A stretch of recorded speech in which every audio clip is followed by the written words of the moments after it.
And we're back for another exciting episode of Horror Guys. Yay! Horror Weekly. Horror Weekly? You know, last week in the podcast, I explained our changes with HorrorMonthly.com and HorrorGuys.com and that other site that I said wrong 3 times in a row. Uh-huh.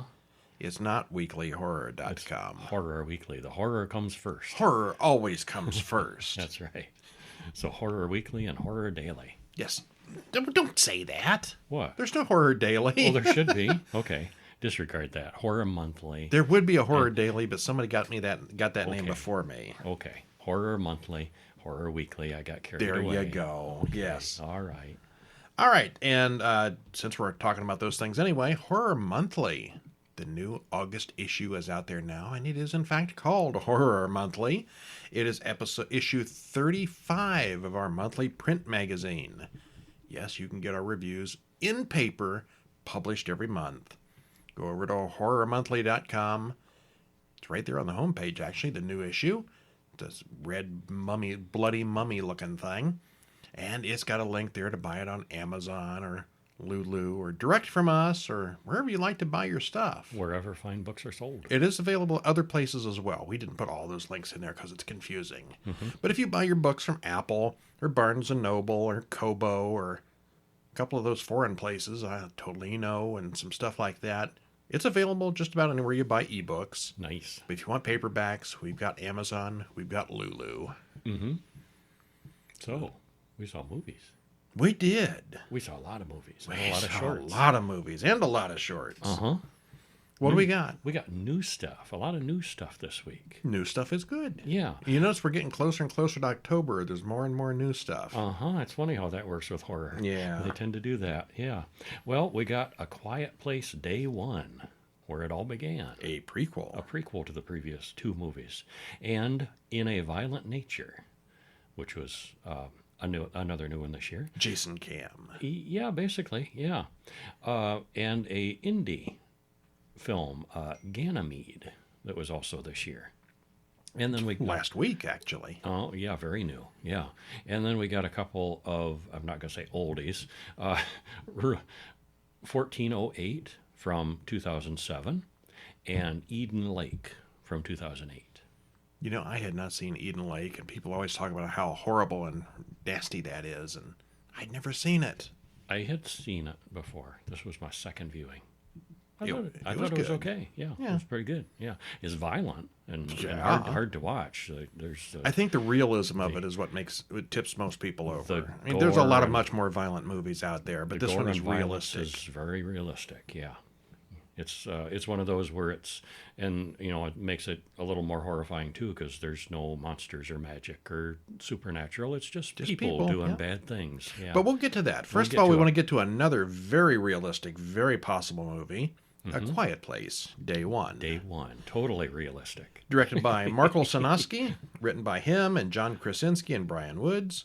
Stars Lupita Nyong'o, Joseph Quinn, and Alex Wolff. You know, the little kid from Hereditary. It was? The guy with the big beard. Yeah? Yeah, he's gotten older. Oh, okay. I didn't recognize him. Okay. Hour and 39 minutes. Trailer in the show notes. I really liked the 2 main characters in this. I thought they had really good chemistry. And yeah, Joseph Quinn. And I think it's gotten a lot of criticism because you know how it's all going to end for these people. Yeah. But it's a prequel. That's the way these things work. But you get to see how the apocalypse started.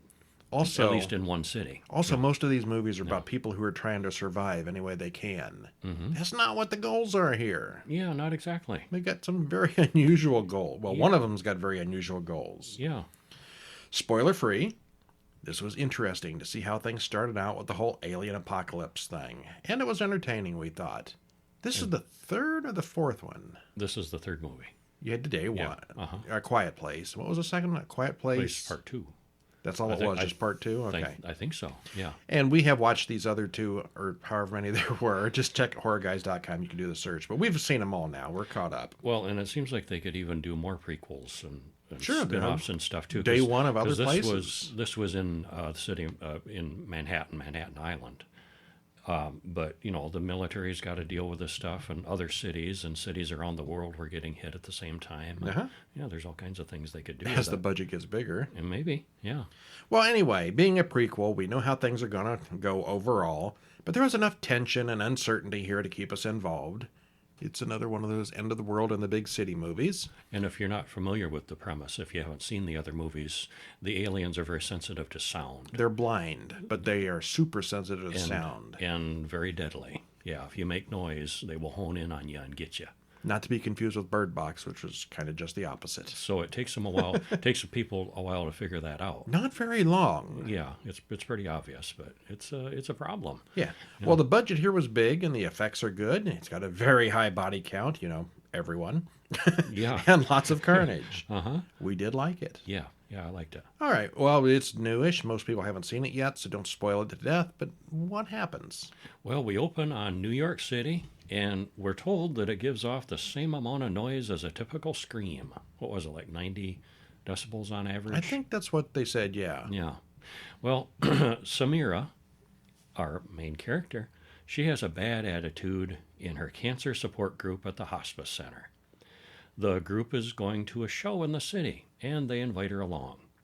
Well, as the bus crosses the bridge into town, Manhattan, several jet fighters fly over in a hurry. Not necessarily a red flag, but that's not a common thing. I thought that was really skillfully done, how they just gradually around the edges of these people. Stuff is happening. They're going around their lives. You don't need to know just yet. Stuff's happening. Things are happening, yeah. Well, the show turns out to be an old guy doing marionettes. But it gets a little intense for Samira. So she steps outside and sees police cars going down the road. Zoom, zoom, zoom. Yeah. Well, the guy who runs the group gets a call that he needs to bring everyone home. Something's happening in the city. Someone knows more than we do. Yeah. Well, but Sam, she's in hospice care. She's got terminal cancer. She's near the end. Days. She's functional, but, she wants pizza. That's what she came to town for, was pizza. This is the her last pizza chance, she's ever going to have. Last chance to have New York pizza. She doesn't want to leave, and she starts getting upset. Well, she does get on the bus as air raid sirens go off. Meteors, or what looks like meteors, are coming down all over the city. One hits very near the bus. Sam walks off and walks through the smoke and ash, and she watches silently as people are attacked and pulled away by things. We don't see them. Of course, we know what they are, but get we don't see them here. Glimpses of them at first, yeah. And credits roll. Credits roll. Yeah, there What was a a lot start. going on in the beginning. Yeah. Well, Sam wakes up with Henry and a bunch of people in the crowded theater. They're sitting... And Henry here is like number 3 or 4 in the credits, and I figured he was going to be a big deal. He's kind of like one scene at the end, one scene here. Yeah. He's nobody. Yeah. Many of them are wounded, and they've kind of figured out now that they need to be quiet. Reuben, the nurse, is there, and he has her cat. Yeah, that's a key thing. She brought her cat too. with her. She yeah. brought her emotional support cat. And that is one patient, calm cat throughout all of this. That's amazing. How would your cat do during the alien invasion apocalypse? Yeah. Not this calmly. Yeah. Well, the cat, being a cat, rings a bell. And we soon see one of the monsters indoors, and then a whole herd of them outdoors. They get a radio report that the planes are blowing up bridges to contain things and try to trap them on Manhattan Island, because the creatures can't swim. One guy freaks out and yells, "We're all going to die!" And Henry kills him to keep him quiet. Well, proved him right. Yeah. Well, Sam decides that she does really want that pizza, jokes with Reuben that she's going to go after some anyway. The power goes off, and an automatic generator kicks in, which is loud, and Reuben is a little bit too slow to turn it off. All right, well, that's probably a good place to stop. It's basically Quest for Pizza. Yeah. Pizza of the Apocalypse. The yeah. last pizza And in humanity. Sam ends up teaming up with the other guy, and they go off and have adventures through the city. And Yeah. Now, the whole idea of blowing up the bridges to contain them on the island sounds like a good idea, but we know from the future movies that it didn't work. They weren't just on the island. Yeah, there were other places. Yeah. But you'd think they'd have figured that out before the end of the movie, because this takes place over a couple of days. Yeah. There had to have been the monsters other places. Well, maybe they had figured it out by then, but The boats, the ferries were still pulling people off the island. Yeah. They thought they were going to a safe place. Well, there might have been some safe places or other islands that hadn't been tainted yet. All right, well, anyway, the big suspense here is will she get her pizza or not? Yeah. Well, the first movie basically took place... And will the cat survive? Yeah. Yeah. Took place in the woods on a solitary farm. This one has clearly got a much bigger budget since they wipe out all of New York City, of all places. Mm-hmm. And as said before, this is one well-trained cat. Ours goes missing whenever the doorbell rings, much less hanging out peacefully through an alien invasion. Yeah. It's tough to make a movie where there's not going to be much dialogue, and there can't be here. After the opening credits, the conversations are few and far between. Still, most of the situations are tense enough that we really don't need explanations. It's not a silent film, but it almost could be. Mm-hmm. There's long stretches of it where they don't speak. Well, there wasn't much new here, I thought, but it was an entertaining way to spend 90 minutes. Mm-hmm. Better than the previous movie, in my opinion. Yeah, I thought so too. Yeah, what'd you think? Well, it managed to seem like nothing much new and be kind of really entertaining at the same time. I was entertained. I think I liked the first one the best. This one second. But it's close. Okay. Yeah. The script, pacing, and direction, I think, were all really good. I really liked the two leads together, and able to carry it off with so much stretches of time with no dialogue. In our non-spoily introduction, we didn't even get to the second main character. Mm-hmm. He shows up a little later. A little later. Yeah. He's had a rough time, but they team up. And it was interesting starting out knowing that the main character that you're rooting for is doomed either way. Alien invasion, no alien invasion. She's going to die real soon. She's anyway. got like a week. Yeah. I mean, she's real close. Yeah, and she's on heavy pain medication, and yeah. And the emotional support cat Frodo was impressively calm and smart. One thing I did wonder about, and actually I saw a. You looked it up. I looked up and saw a possible explanation for this. There's no corpses laying around. There's a massive body count. And like, where's all the bodies? Like, well, there is kind of an explanation for that. Well, you looked it up. What's the answer? The aliens were planting them, basically, and growing spores, mushroom kind of things that the aliens can eat. Because we do see them eat a thing in this one, some sort of round. I thought it was an egg at first, but it's not. Yeah, they're using the bodies for fertilizer. Ew. Yum. Yeah. But anyway, overall, I thought it was as good as the first movie and better than the second. All right. Yeah. So it's been many years since we had a Friday the 13th film. Mm-hmm. And this one isn't one of those. It's totally not it Friday the tries to 13th. be. It is, though. It totally is not. In a Violent Nature from 2024, written and directed by Chris Nash, stars Rye Barrett, Andrea Pavlovic, and Cameron Love. Hour and 34 minutes. Trailer in the show notes. Spoiler free, what happens? Well, like we said, this is totally not about Jason Voorhees at Camp Crystal Lake, but imagine the Friday the 13th films made from Jason's perspective, and you've got this movie. Unfortunately, it takes a long time to stomp walk from place to place, and way too much of the movie consists of that. It is an interesting premise with some very good moments, good death scenes, but overall it's a little bit on the tedious side. Okay. Yeah. Yeah, I think you kind of said it all. It's Friday the 13th from Jason's point of view. Yeah. But it's not really Jason because they don't have those rights. Totally not. Yeah. Colt and Aaron are near a fire tower near a cemetery, and Aaron starts talking about the White Pine Slaughter. But the others aren't interested in hearing a stupid ghost story. They do find a necklace and take it with them. It's just sort of hanging there on the side of the fire tower. We see something disturbing the ground before climbing out of one of the graves. It's a man, but we don't get much of a look at him. There's no key. But there should be. There should be. Yeah. Well, the man, who we later find out his name's Johnny, moves slowly but starts walking out through the woods. We see that there are animal traps. Many animal traps. Mm-hmm. Johnny hears Chuck and the ranger arguing about the animal traps, and he homes in on their arguing voices. They should have watched Silent Place. Mm-hmm. Chuck runs off the ranger, but Johnny goes inside the house after Chuck. And we get a flashback to Johnny's father giving him that locket that the men took earlier. It's very clear that Johnny wants that locket back. Chuck finds Johnny, and that goes very badly for him. Yeah, it does. Night falls. Johnny hears some campers making a bunch of noise not far away. It's Colt, Troy, Brody, Aaron, Evan, Chris, and Aurora. What? Teenagers camping? What? With doomed on their foreheads? Well, they sit Yeah. around the campfire, and Aaron finally gets to tell his story about the White Pine Slaughter, which all revolves around this kid named Johnny.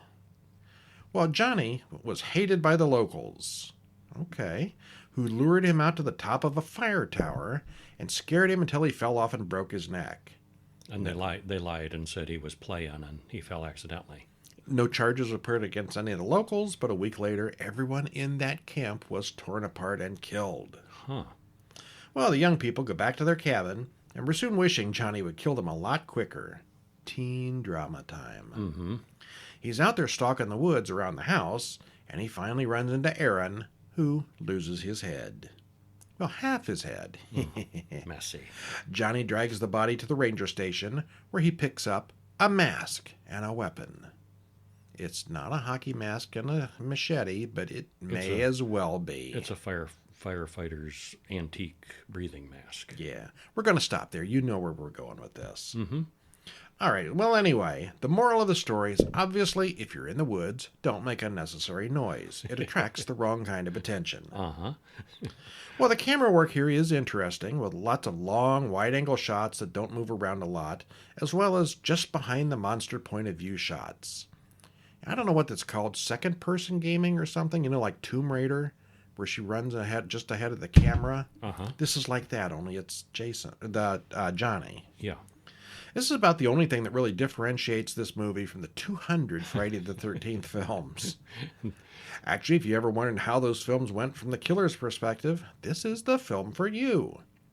The killer spends a lot of time roaming around silently in the woods, and kind of borders on boring occasionally. But wandering around the woods would get that way. We don't care about any of the characters. I mean, we don't care if they all die, and there's no final girl in this one, really. It's just, Well, there is. Well, we don't care. Well, Because this time we're invested in the killer. In the killer, because we're with him. Yeah. Yeah, there's not much story here, but we get the full stalker cam point of view. The kills are creative, especially one of them, Uh-huh. but that's about all it's got going for it. I thought it was just a touch boring. How about you? What'd you think? Well, you know how race car drivers spend a lot of time not racing and astronauts spend a lot of time here on Earth? Indestructible killers spend a lot of their time not actually killing. Huh. Yeah. It was an interesting idea, switching up the point of view, I thought, and the killings were well done, but like you said, it was a little bit tedious. It probably could have used maybe 2 more killings just to, liven it up a things little. Yeah. Uh-huh. Yeah. I was a little bit disappointed. Yes. Yeah.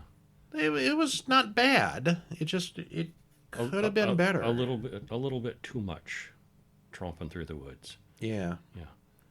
All right, now let's go back in time to 2007 and watch 1408. Okay. I avoided this for a long time because I thought it was historical. It took place during the Crusades or something. You're 1408. Year 1408? No, it's Hotel No. Room 1408. Room 1408. Yeah. Directed by Mikhail Hafstrom. Written by Matt Greenberg, Scott Alexander, and Larry Karaszewski. Okay. Stars John Cusack, Samuel Jackson, and Mary McCormick. Hour and 44 minutes. Trailer in the show notes. Mm-hmm. In case you want to watch your Crusaders on horseback with armor. No. No? No, it takes place in a hotel room, 1408. Well, Cusack does an excellent job here in the lead role, much of which is spent in a room by himself.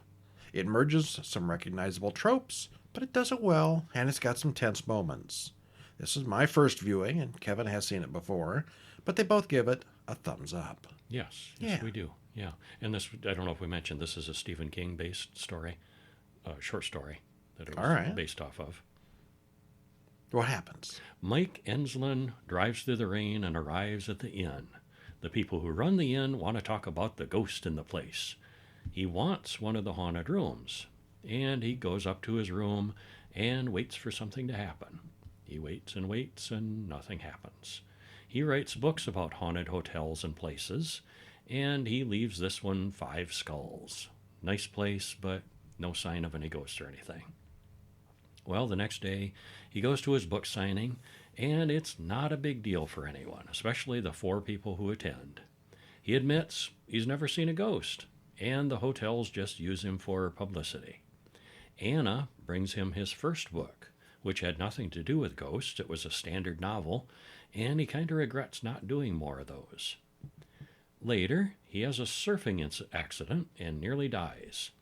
He goes through his mail and gets a postcard about a place with room 1408. Now, at this point, I'm already suspecting that he died, and this is some kind of afterlife thing. It does make you wonder. Or he's, unconscious on the beach, and the rest of this is all a hallucination. It's not. Why would you throw in a near-death experience that close to the beginning of the film? Yeah. Because, Chekhov's surfboard. No, it wasn't that, though. But that is used later. Yeah, it comes up. Yeah. Well, the postcard warns him, don't stay in 1408. And then, there's a question being batted around, too. Who sent the postcard? Yeah. Yeah. We Did never the do room, find that the out. hotel itself send the postcard? Yeah. Well, when he calls the place, they insist that room 1408 is unavailable. He does research, and people have died in that room. Lots of people, lots of bad things. Well, Sam, Mike's publishers, gets lawyers involved, so Mike can stay in room 1408 of the Dolphin Hotel. The manager wants him so bad, they're just pretending that the room doesn't exist or it's a renovation or whatever. So they actually sue to be able to get access to this room. Yeah, there's some legal precedent where a hotel can't refuse. And, well, Sam asks Mike if he really wants to go back to New York after all that happened. Uh-oh, history. Yep. Well, when he goes to check in, the front desk has a special note. I would think so after being sued. Yeah, or threatened with it. They didn't actually have to go that far. The manager, Gerald Olin, takes care of him personally. They want to upgrade him to the presidential suite, but he's not having it. He wants 1408. He sticks to it. Olin says that no one has spent more than an hour in room 1408. Well, Mike, of course, thinks it's a scam. Olin says he doesn't want to have to clean up the mess again. There have been 4 deaths in that room since he became the manager. And there have been 56 total deaths in that room. Olin seems very sincere about Mike not staying in the room. See, now, Mike knows about, 20 or so deaths, grisly murders and suicides. But the problem is there's been like 30-some natural deaths that weren't reported by the paper. Mm-hmm. So that number's a whole lot bigger than he was expecting when he got there. Yeah. And actually the conversation comes up, too, where you've been cleaning the room and stuff, and they do. They clean it as a team, make sure the door stays open. They are in and out quick. And he tells the story about one of the maids that got locked in the bathroom accidentally for just a few minutes, and it was a horrible experience for her. And, well, anyway, Mike is very persistent. Olin says it's not a ghost exactly. It's just an evil effing room. Samuel Jackson by playing the manager. He's got to say the F-bomb. Yeah. Well, and he does a really good job in this, too. Yeah, he does. Yeah, he's nice. Usually when Samuel Jackson plays Samuel Jackson, you know what he's doing. Uh-huh. This one here, he's, I don't know, I would say professional acting. Manager guy. Yeah, he's good. Yeah, he was very good in it. Yeah. Well, finally, Mike gets to go up to 1408, and the room looks like a normal hotel room. Nothing special at all about it, and Mike is kind of disappointed. He narrates into his recorder how boring it all is when the radio suddenly turns on by itself. And then he starts noticing small things. He briefly thinks someone is in the room playing tricks on him. But no, he's alone. Well, the room starts getting hot, so he calls the front desk for maintenance. He uses a black light and notices just how many blood splatters there are. They didn't clean that good. Yeah, in the room that he can't see with the naked eye. Well, the maintenance man comes.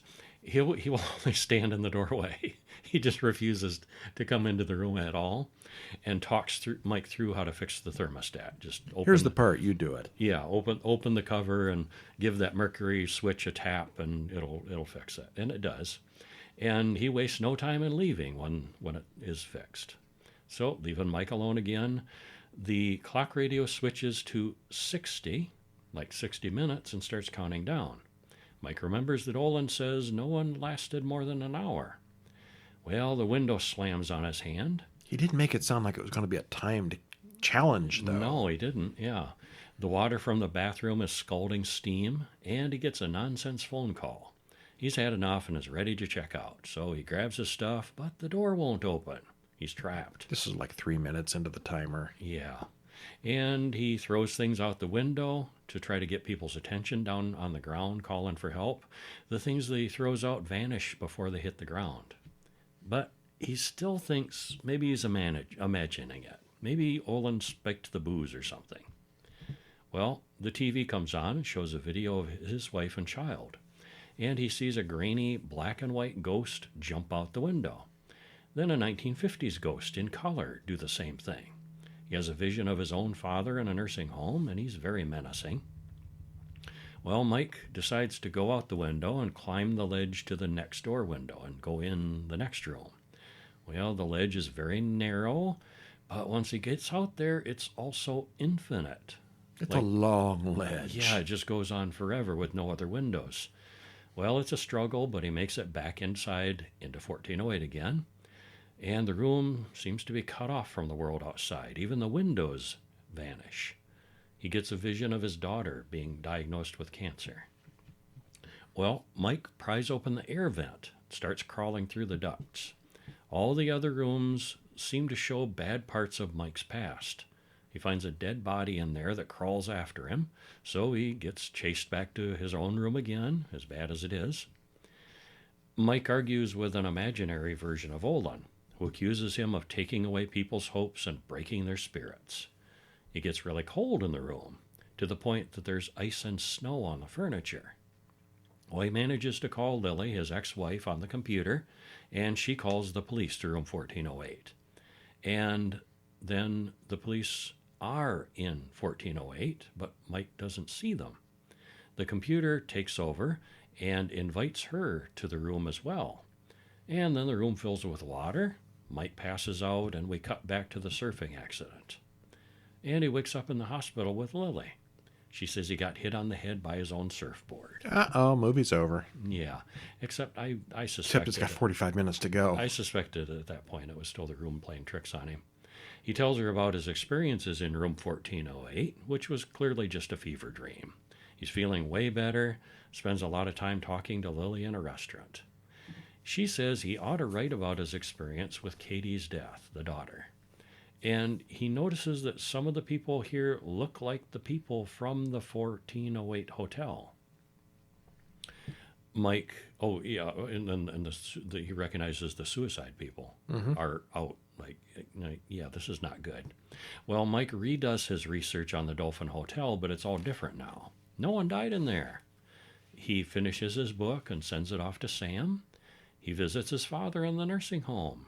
He goes to the post office, and the workers there start demolishing the place, stripping off the walls, and it's room 1408 underneath. He's been there all along. That whole thing was a trick by the room. Well, he sees Katie, but then she dies again and turns to dust. The clock counts down to 0, and the burnout hotel room looks clean and normal again. He gets a phone call that he can relive this hour over and over again, or take advantage of the express checkout system. That's the open window up here on the 14th floor. Or the nooses. There's suddenly a noose in every room. Well, the phone also says his wife will be there in 5 minutes. If I'm going down, I'm taking you with me, he says, and so he sets up a Molotov cocktail and sets the room on fire. You know, the room with no doors. Yeah. Well, Lily arrives outside in the real world, but the hotel is on fire, and Mike burns to death. At Mike's funeral, Lily and Sam are there. Olin shows up and talks to them. He says Mike did a great thing, but they send Olin away. Inside the box that he was offering is Mike's tape recorder, and there are some things on there that disturb Olin. Olin then gets a vision of Mike in the back seat, so maybe it's not all over. Or maybe Mike is finally the ghost that he was trying to find all these years. There are no ghosts, he insists. Yeah. Well, there's harbingers in movies, and then there's Samuel L. Jackson. Uh-huh. No one makes a haunted room sound as bad as he does. Mike opens the windows and leans way out about a dozen times in this. It seemed like that would be the last thing you'd want to do in this situation, especially after hearing about how many people have jumped. Yeah, yeah. As far as acting goes, it's almost exclusively John Cusack in a room alone. And he's good. Yeah, yeah. There's almost nothing here that we haven't seen before, but it's very well done, and it gets very intense at points. It does. Well, Definitely did like it. yeah, me too. All right. Hey, a year later, some people went to Eden Lake. And had a nice time, a nice picnic by a beautiful, picturesque lake. Well, for an hour or two. Yeah, that's how it starts. Written and directed by James Watkins. Stars Kelly Riley, Michael Fassbender, and Tara Ellis. Hour and 31 minutes. Trailer in the show notes. Spoiler free. Spoiler free, a couple on a romantic getaway have the worst weekend ever, which is also a one-sentence summary. Bad weekend. Yeah, but it's more complicated than that and goes on longer than you expect, but it never drags. There was a distinct point where I was thinking, oh, that's about wrapping up, and there's like, oh, there's 20 minutes left. What are they going to do? They find things to do. The violence is visceral and the gore is very realistic. This was my second viewing, and I liked it just as much this time around. I thought it was quite good. Yeah. Yeah. And again, I think the whole point of this one is it's all possible and believable. Yeah. No demons or anything. Yeah, it's just bad people. Jenny dismisses her kindergarten class and joins her boyfriend Steve after school. They're going to visit a place he likes that's about to be built over in the near future. When they get to the B&B, someone snags their parking spot. When they get in, there's a whole bunch of other annoying people there. This place isn't exactly what Steve remembers, but he swears the quarry that they're going to will be stunning. Eden Lake. Well, I think Eden Lake is going to be the whole name of the subdivision development, after they chop down the woods and build houses. But for now, it's very picturesque and woodsy and natural. They arrive at the quarry, and there's a big sign up for Eden Lake homes, which are going to be built soon. The whole place has been surrounded by metal fences as the construction is ready to commence. Finally, Steve picks a spot and parks the car. And it is very scenic. Very nice. They find a boy in the woods drawing caterpillars. Drawing on paper, art. They get to a beach area and relax. Sure enough, a couple of troublemakers show up and start bullying the caterpillar kid. More people show up and they bring their dog. And these are young people. Yeah, teenagers. Steve, annoyed at having his quiet place defiled, asks them to turn the music down. They got a big old boombox. They're not cooperative. They're very rude. The young people get more and more obnoxious, but eventually they leave. Or do they? Well, later, Jenny hears something moving in the woods. They set up their tent and get ready for night to fall. Do they hear screaming, or is it just an animal noise out in the woods? Steve goes out to check, and Jenny hears growling outside the tent. It's just Steve messing with her there, though. Yeah. Yeah. In the morning, they find their food has gone bad, so they get in the car to leave. Nothing supernatural, they just didn't plan well. As they back out, their tire crunches over a bottle placed there by the teenagers the day before. At least they assume it was down, but yeah, it was obvious sabotage. Yeah. They change the tire and go out to a dinner. Afterward, Steve sees the hooligans' bicycles and stops at their house. He's going to tell their parents. Yeah, give them a piece of their mind. Well, the owner of the house comes home while Steve is inside. Steve actually ends up crawling out the window to get away. They drive on back to the lake and their campsite. They never did tell anybody. Well, Jenny notices their beach bag has gone missing, and it had the car keys in it. Oops. That's the least of their problems, as the car is gone too. Suddenly, they're nearly run over by their own car, with the troublesome teens inside. Well, the pair walks all day, into night, and finally come upon the evil teens in the woods. With their car. With their, yeah. Yeah. Brett seems to be their leader, and he was the one who stole their car. Steve wants his car back. There's a brief fight, and the dog gets stabbed to death. Oh. Oops, now it's personal. Does the dog die? Yes. Yeah. Steve gets his keys, but the others start to pursue on foot. Can he drive out of the woods in the dark while under pressure? No. No. He soon gets stuck and then crashes. Steve gets pinned in the car when he hits a tree, and he tells Jenny to run and get help, but he's not going anywhere. Well, the Utes, gotta say Utes. Utes. Soon catch up and break in. Jenny hides until the sun comes up and then goes back. Steve isn't in the car anymore. She follows a blood trail and sees that Brett's group has Steve tied up. Brett makes each one of the gang cut on Steve with a box knife and has Paige video it with her phone, so they're all forced to do it. You can't skip it because you were there. Yeah, the leader wants them all involved fully. As Jenny watches from the trees, Cooper, the youngest one, has his turn and he cuts out Steve's tongue. Ow. Ow. Yeah, this is a very painful scene. The gang soon notices that Jenny is nearby and they take after her, leaving Steve to get out of his bonds.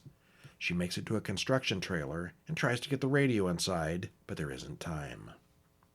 Steve goes back to the car for a first aid kit, but actually sets off his own car alarm, drawing the kids toward him. Not a smart move. Oops. Yeah.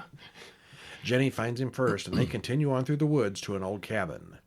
He's got numerous deep cuts, and he's still bleeding. She finds an engagement ring in his pocket. He was going to propose to her. Well, the bad kids show up, and they end up hiding in the pond under the cabin, which puts Steve into shock. He suggests later that she follow the power lines down the mountain. There you go. Like following the river, follow the power lines. Jenny has no other choice but to leave him and go for help. She makes really good time until she steps on a metal spike that impales her foot. That's a big spike. She comes across Adam, the boy who draws caterpillars, and asks him for help. He says he can show her the way to where his mother usually picks him up in her car. Turns out he's lying. He's led her back to the bad teens who knock her out. She wakes up tied to a tree next to Steve, who is now dead. Brett pours gas all over the pair and then makes Adam light the match. They set Steve's side on fire first, and it burns the ropes, letting Jenny get loose. In retaliation, Brett burns Adam instead. Well, that didn't work out for him, did it? No, it did not. Jenny finds one of those trail-walking You Are Here maps and takes it. She has to hide in a dumpster full of rotting stuff when the kids show up again. Oh, that's just foul. Oh, yeah. Oh, that's nasty. And when she gets out, she is a real mess. Yeah. I'm surprised they couldn't smell her a mile away. Uh-huh. But she finds a piece of glass and makes a knife out of it. Cooper, the youngest one, walks up behind her and she stabs him in the neck. Yeah, it's one of those reactive twirl and stab things, and I think she's kind of horrified what she did. You know, it was more of a instinct reaction, but I think more because of his age than that she did it. Yeah, just a kid. Yeah, but she gets him good. It gets dark and the gang finds Cooper's body. When one of the kids wants to stop and go home, Brett beats him to death. So, yeah, you're not getting out of this one. No. Jenny crawls under the metal fence and makes it to the road, where she soon flags down a car. The driver calls his brother Ricky, who is one of the gang. Oh, no. She ends up stealing his car and driving off. So, yeah, not getting away that easy. Nope. Paige, another of the kids, jumps out in front of the car. Jenny doesn't even slow down. No. She's had enough of this. Yeah, runs Kill them all. She runs don't her care. right over. Yeah. She didn't get too far, though, before a near collision drives her off the road. She hears loud music and staggers right into a party and collapses. She's saved. Yay. She wakes up surrounded by civilized-looking people, but it quickly turns out that this is Brett's family's house. And all the all the places she could have gone. These are the parents of the kids. Yeah. John, Brett's father, comes in and refuses to call the police. She locks herself in the bathroom, and it's not looking good. Yeah, they're figuring it out, what happened, and piecing it together, and what she did. Yeah. She finds a straight razor and waits inside. Brett comes home and tells the adults something that they believe. We don't hear what he tells them. "We look after our own around here," says John and his friends, who drag away Jenny and kill her. Brett then deletes all the videos off Paige's phone and smiles at himself in the mirror. He got away with it. Sometimes the dragon wins. Yeah. Well, it looks like Jenny had a really, really, really bad day. Yeah, it's just a really bad weekend for these people. You know, we got zombies and vampires and Godzillas and, cosmic monsters, and this one's got kids on bicycles. The worst monsters of all. No, they're realistic, and the whole situation is completely plausible. It probably happens fairly often, but probably not to this extreme. This one is violent, brutal, and very realistic. None of the good guys survive, and the worst of the bad guys survives to do it all over again. I don't believe that there's an Eden Lake 2, but it's possible. Yes. Could be. Uh-huh. All right, now to our indie movie of the week, Ganymede from 2024. Directed by Colby Holt and Sam Probst. Written by Colby Holt. Stars Jordan Dow, Pablo Castelblanco, Joe Crest, and Robin Lively. Hour and 37 minutes. Trailer in the show notes. Yeah, this one just came out last week, so it's about as new as they get. Brand spanking new. It was pretty low-key on the horror, without even a hint of it until quite a ways into the movie. It's very well made, does have some horror and disturbing elements, and we'd both give it a thumbs up. Yes, we would. Yeah. All right. Again, this is brand new. Nobody's seen it, I'm sure, at this point, so we're not going to spoil it to death. We'll just give you a little taste here. Give us a taste. You can check out the full thing on the website if you want. Well, we open in 1989. A man walks out to the end of the dock carrying cinder blocks, ready to jump in. In the present day, a jogger stops and jumps into a pond with a fountain. He sees something scary under the water, and credits roll. Is it going to be a zombie movie? Yeah, it made us wonder there. Well, the poster kind of implies it. Yeah. In the morning, the young jogger wakes up next to the fountain. He goes home and has breakfast with his parents. He's Lee Fletcher, and his parents make him stop and pray before breakfast.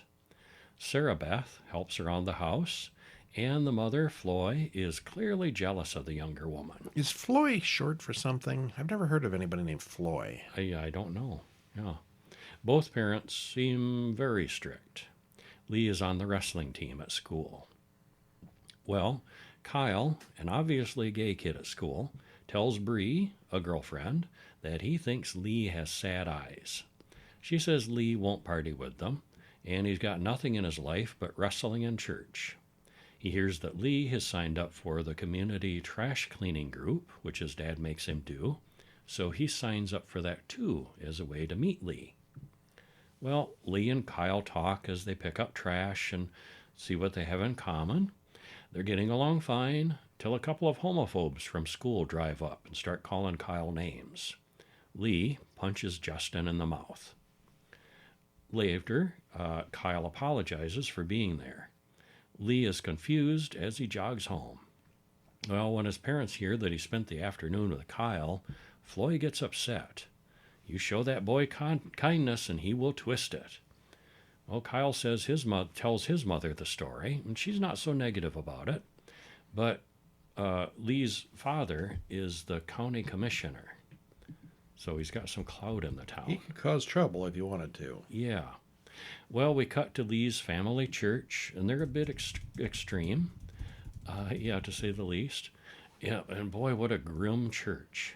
It's just this plain cinder block building, and very, very utilitarian. Lee daydreams about what he saw under the water in the pond.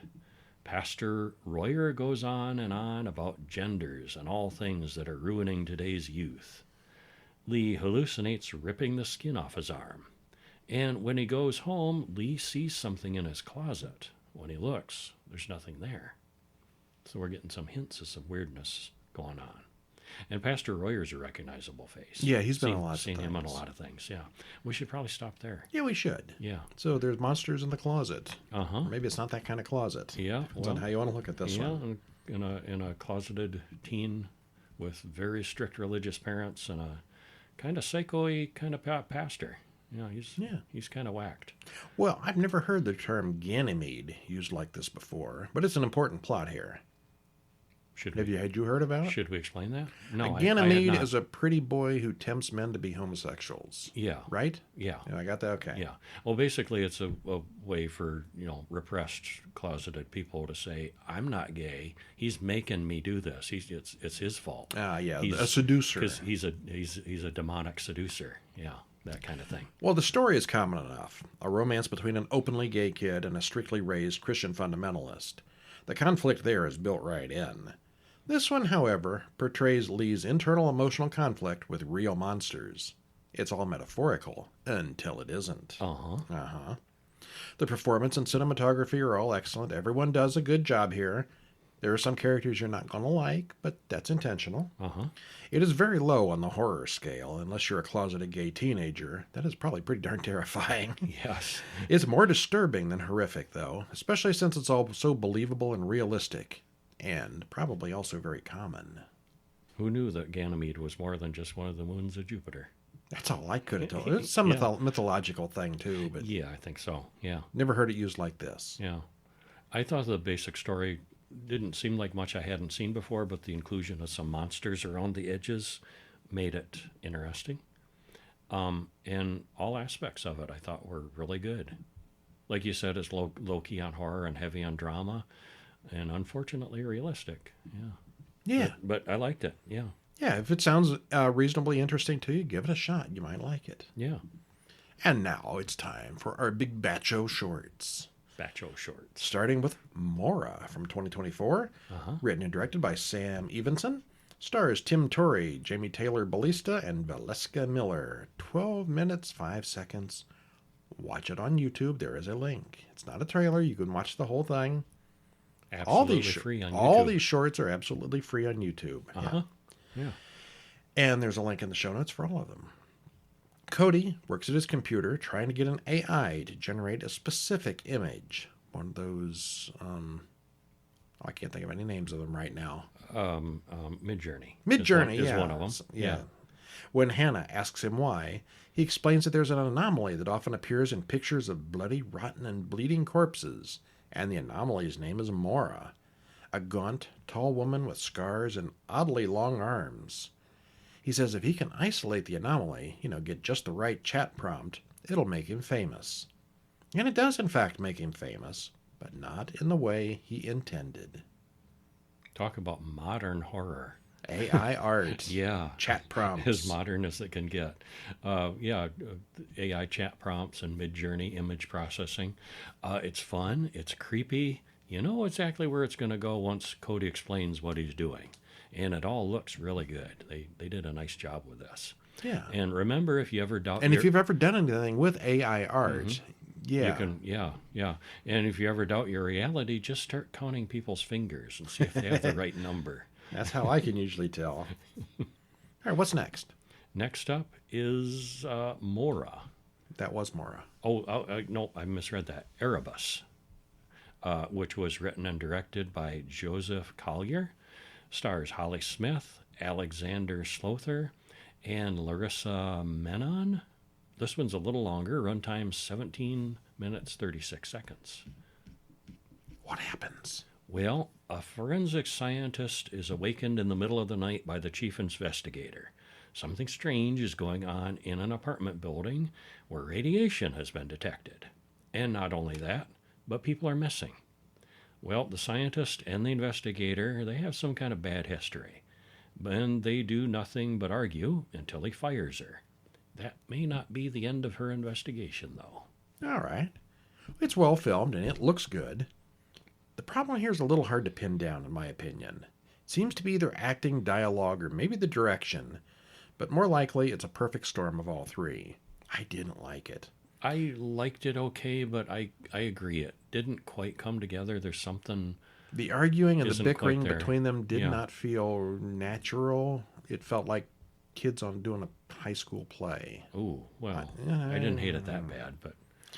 Granted, real cops are not always as calm and competent as the ones on TV as CSI, but anyone who acted like these people wouldn't get very far in the real world. Yeah, I don't think so. The mystery is interesting, but we really don't get a lot of that. We don't get any explanation of what's going on. We don't even see what really happens to the main character at the end. I'm assuming that this is a student film, and I hope they got a good grade, but I did not particularly enjoy it. I'm going to be kinder to it than you. But wasn't my favorite of the week. Okay. Yeah. Autumn Harvest, 2024. Directed by Frederick S. Hana. Written by him and Marius Lund. Stars Olivia Holbrugger, Ailey Harbo, and Helga Guren. That sounds very Scandinavian, doesn't it? It does. 16 minutes, 37 seconds. You know where to watch it. Usual place. What happens? Well, there's a grief-stricken sailor who walks into the sea with a rock tied around his neck. We got a lot of that this week. Yeah. But before he goes under, he sees a mysterious woman in a black shroud standing above the waterline. And he seems to fall in love with this woman. And he does her bidding. And the requests that she makes of him are just more and more terrible as it goes on. All right, well, it's not completely without dialogue, but it's awfully close. There's a couple words there at the end. It's done in black and white, which adds to the dread of the dread and the dreary, hopeless setting. It's all dark. We don't really get much of an explanation, but we get most of what we need here. It's very bleak and maybe a little Lovecraftian while we're at it. Yeah, I think it was. Yeah. Yeah. Again, it's almost silent and it's black and white, but it's very good. Yeah, I really liked this one.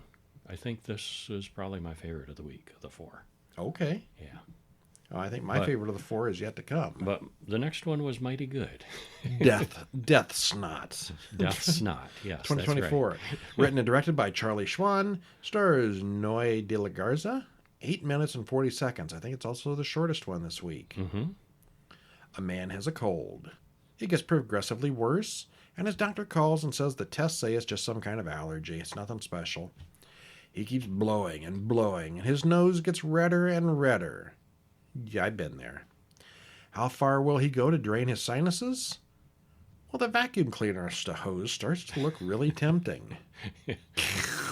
It starts getting really bad. Really bad. Yeah, there's just something up there that just won't quite come out until it does. I think we've all felt like this guy once or twice. Uh-huh. Maybe not the final bit, though. Not to this degree. No, never to this degree. Yeah, the ending here might be a little excessive, although a good sinus-clearing blow might feel like that final scene sometimes. Uh-huh. It's a great example of what can be done with almost no budget and only one actor. Very cool. Yeah, that was very good. Yeah. Hey, we're all out of movies. Darn it. I think they're making more, though. We'll have to watch some for next week. We are going to watch some more for next week. 5 movies, 5 shorts, or some combination thereabouts. Okay. I think we're going to watch some Clive Barker movies. Oh, yeah. I like Clive Barker stuff. We're going to have a new movie and some Clive Barker movies and a whole bunch more shorts. Yay. Yay. I'm Brian. And I'm Kevin. And we'll see you next week. See ya.